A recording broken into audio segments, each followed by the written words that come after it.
Cox Construction, 631-567-6094, or on the web, johnfcox.com. Everybody's going green. We're already there. Cox knows.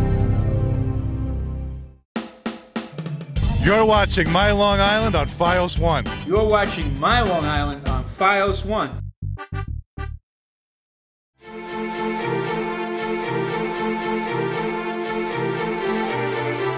I like making models, and I would always do all my designs in models first and then do the drawings, because even though professors say, well, the model's not the important thing, but when you're at a crit and showing your work, everyone's looking at the model, and if you have a really ugly building, it's going to show up in the model. In a drawing, you can add a tree in front of it or something. Sometimes you do build a house, and as it's under construction, you might say, I think that looks a little too big, or I'm not really happy with that. So of course, changing an actual building under construction is a lot more expensive than a model, even if you're just changing a minor detail on a house. So, and so models do help with that. They save time with the architect maybe trying to explain certain things. You can pick it up and put it in your hands and pretend maybe you're seeing it from, let's say, the lawn's eye view, as if you're standing on the lawn, so you get a sense of how it looks up there.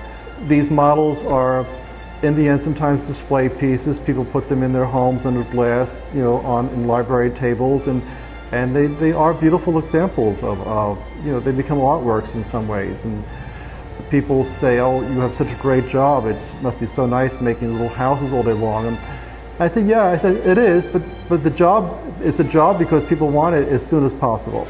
You know, you're creating a very handmade object, but yet people need it for a meeting, for a hearing, for a building approval in 3 or 4 weeks. So you have to work under a deadline. Putting the exhibit together, I went to many architects I've worked for over the years, and you know, there's just tons of models. I look at them and I say, I can't believe I've made all these models over the years. Most models are made of just like mat board. When you go to an art store and you say you want to mat a photograph, usually you buy a thing that's cut out and it's a color you choose. I use Elmer's glue. You do that, and then maybe I go off to another wing and start that, and then as that dries, I go back and do another wall. So it's very crafty and very, you know, inventive. This is a house that is in Old Westbury, New York. It's sort of like a French mansard. It's a beautiful house. In Old Westbury, they have an architectural review board where if you're building a house there or a major renovation, you know, they require the architect to submit an architectural model. A model like this one here is what I call a paste-on window model, where the windows are pasted on from the elevations. They just cut them out, put some tape on the back like stamps, versus a house like this, which is what I would call a detailed you know, model, if you want to call it the higher end or something, or much more detailed. And so it has a little bit more punch than, let's say, what we call a paste-on window model. And this is a great house in Southampton called Claverack. It was built in the 1890s.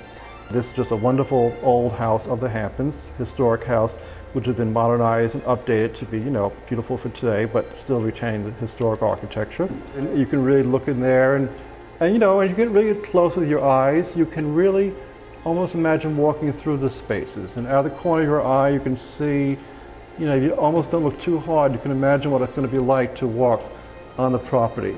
And everyone knows whether you're building a small house or a big house, once you landscape it, it really brings it to life.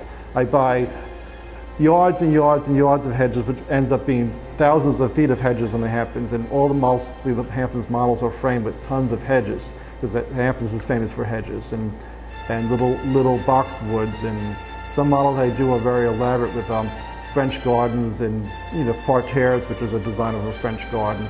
And when you take a picture, sometimes they look so realistic, and you put them on the computer, and it just, you look at it and you really think it's the real house for a moment, actually. So the funny thing about the cars is that they often tend to be, you know, European cars. And I always had a little joke with clients. I always say every model that they order gets a free Mercedes or BMW. Every line that you see here on this model is represents 1 foot of elevation. Sometimes I've done it where you can take like a sand or a plaster and just smooth it down to make it look more like a hill, just the way you normally would see real land, because it's a sloping hill. And sometimes clients are saying, you know, I didn't know I'm going to have a stepped lawn. And I said, well, no, that's what, you know, it's not steps, it's actually just the grade, but this is how it's represented as in the architectural model world, actually.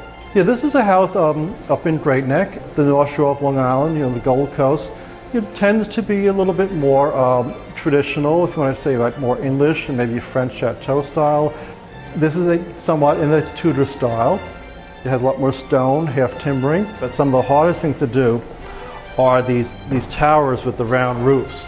You have to build almost like a skeleton inside, like a framework, like a bell.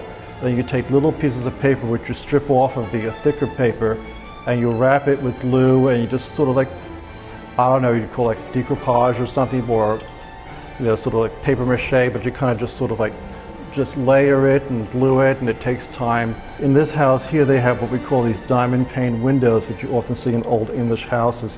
And those are very time consuming to make. So sometimes I've done houses that are almost all diamond pane windows, and I look at, oh, I say diamond pane windows, that's going to be a lot of extra work, and we have to charge extra money for that.